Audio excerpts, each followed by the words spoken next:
أعوذ بالله من الشيطان الرجيم بسم الله الرحمن الرحيم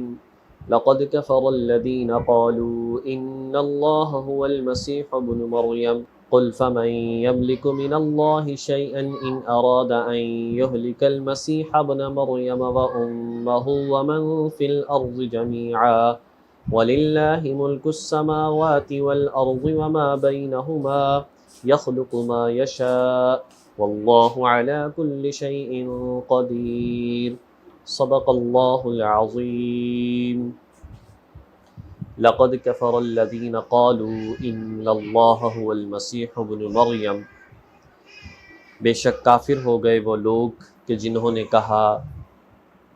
بے شک اللہ وہ مسیح ابن مریم ہی ہیں۔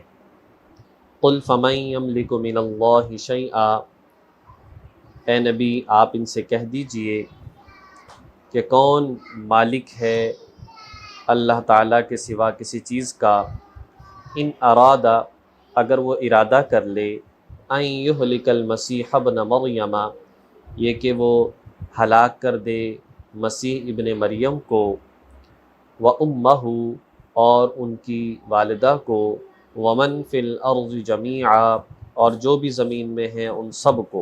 وَلِلَّهِ مُلْكُ السَّمَاوَاتِ وَالْأَرْضِ وَمَا بَيْنَهُمَا اور آسمان و زمین کی بادشاہت اور جو کچھ ان کے درمیان ہے وہ صرف اور صرف اللہ ہی کی ہے، یعنی اللہ ہی کے لیے ہے، جو بھی آسمان و زمین اور ان کے درمیان سب کچھ ہے۔ یخلق ما یشاء وہ جو چاہتا ہے پیدا کرتا ہے، واللہ علی کل شیء قدیر اور اللہ تعالی ہر چیز پر قدرت رکھنے والا ہے۔ جیسا کہ پچھلی آیات میں یہ بات معلوم ہوئی ہے کہ جو نصارہ تھے، عیسائی تھے، ان کے اندر بھی مختلف فرقے پائے جاتے ہیں۔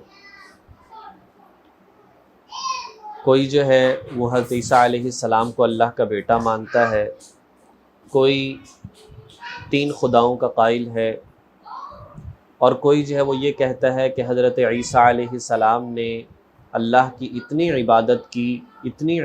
کی کہ حضرت عیسیٰ علیہ السلام کے اندر کثرت عبادت کی وجہ سے اللہ خود آ گیا، اور جو بھی معجزات حضرت عیسیٰ علیہ السلام سے ہوتے ہوئے نظر آتے ہیں تو وہ گویا کہ عیسیٰ علیہ السلام کے اندر خود اللہ موجود ہے اور وہی کر رہا ہے۔ یہ جو فرقہ ہے اس کا نام ہے یعقوبیہ،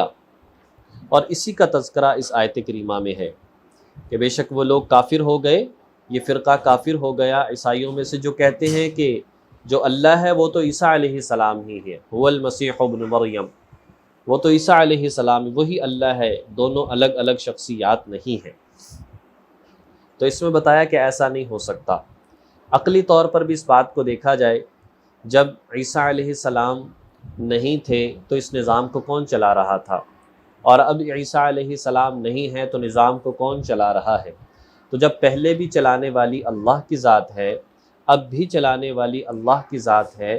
تو جو درمیانہ عرصہ ہے جس میں حضرت عیسیٰ علیہ السلام اس دنیا میں موجود تھے، اس وقت بھی چلانے والا اس نظام کو صرف اللہ تبارک و تعالیٰ ہی تھا۔ لہٰذا اس کے خلاف کسی عقیدے اور نظریے کو بنانا اور اس کو ماننا، لہٰذا وہ جو ہے اسلام سے نکلنے والی بات ہے اور کفر ہے۔ اتنی بات تو معلوم ہوتی ہے قرآن کریم سے بھی اور احادیث مبارکہ سے بھی کہ کثرت عبادت کی وجہ سے انسان اللہ کی حفاظت میں آ جاتا ہے، اور حضرت عیسیٰ علیہ السلام کے ساتھ تو ویسے بھی اللہ پاک نے جبریل امین کو ساتھ لگا دیا تھا، اس لیے ایک آتا ہے کہ حضرت عیسیٰ علیہ السلام کو جو روح اللہ کہا جاتا ہے، اس کی ایک وجہ جیسا کہ یہ ہے کہ اللہ پاک نے ڈائریکٹ جو ہے وہ جبریل امین کو بھیجا اور انہوں نے مریم علیہ السلام کے سینے پر پھونک ماری، جس سے جو حمل قرار پکڑ گیا، اس وجہ سے۔ اور دوسری وجہ یہ بھی ہے، جبریل امین کو روح الامین کہا جاتا ہے، تو وہ حفاظت کے طور پر، چونکہ یہودی دشمن ہو چکے تھے تو حفاظت کے لیے جبریل علیہ السلام ہر وقت ان کے ساتھ رہتے تھے۔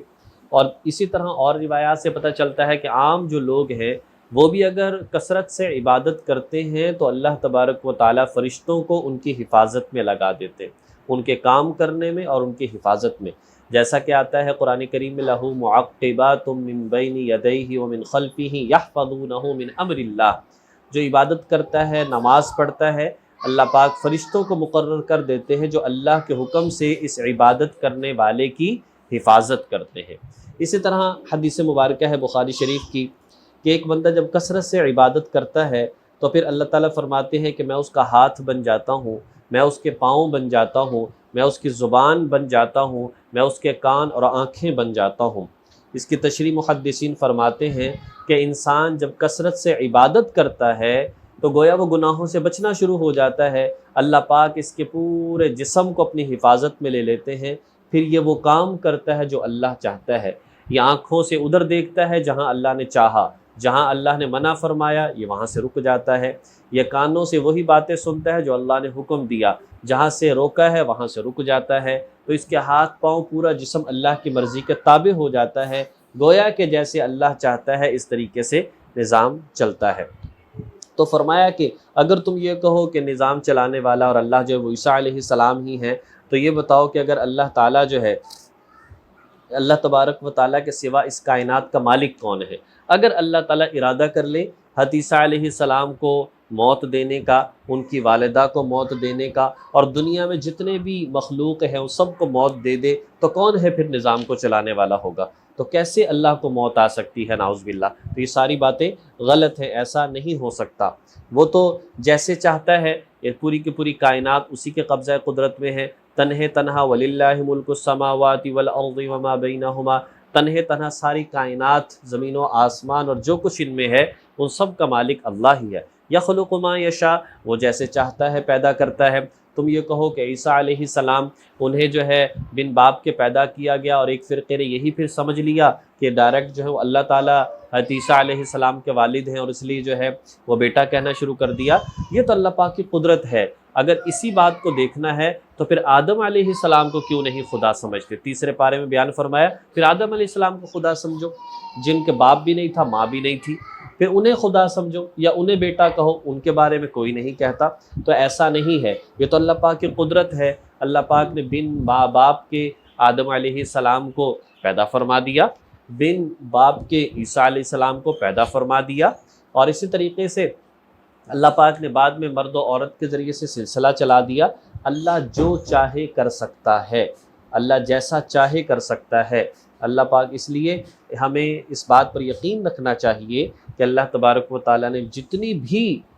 چیزیں پیدا فرمائی ہیں وہ سب اللہ پاک کی مخلوق ہے۔ حضرات انبیاء علیہم الصلاۃ بھی مخلوقات میں ہیں، اس لیے بس یہ ہے کہ مخلوقات وہ سب سے اعلیٰ درجے کے ہیں۔ واللہ علی کل شیء قدیر، اللہ ہر چیز پر قدرت رکھنے والا ہے۔ تو ہمیں توحید خالص کو اپنانا چاہیے، اسی پر اجر اور ثواب ہے، ورنہ انسان کی توحید کے اندر تھوڑا سا فرق آ جائے، اللہ کی ذات میں کسی کو شریک ٹھہرائے کہ اللہ ایک نہیں دو ہے،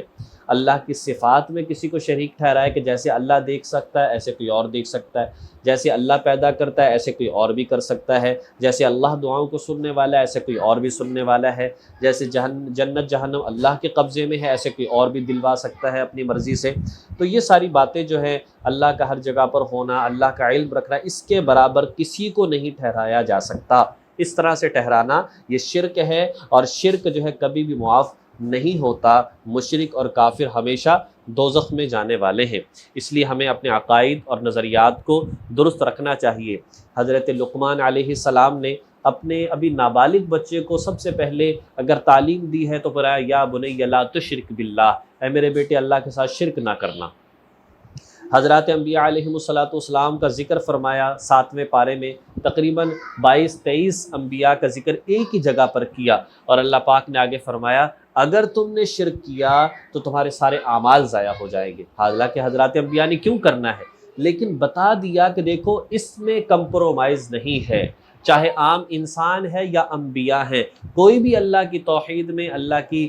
ذات میں، اللہ کی عبادت میں کسی کو شریک کرے گا تو وہ کسی بھی صورت جو ہے اس کی معافی نہیں ہو سکتی، اور کسی بھی صورت اس کی بخشش نہیں ہو سکتی۔ اللہ پاک ہمیں عقائد اور نظریات حضرات انبیاء علیہم السلام والے، صحابہ کرام والے، قرآن و سنت والے اپنانے کی توفیق عطا فرمائے۔ وآخر دعوانا ان الحمد للہ رب العالمین۔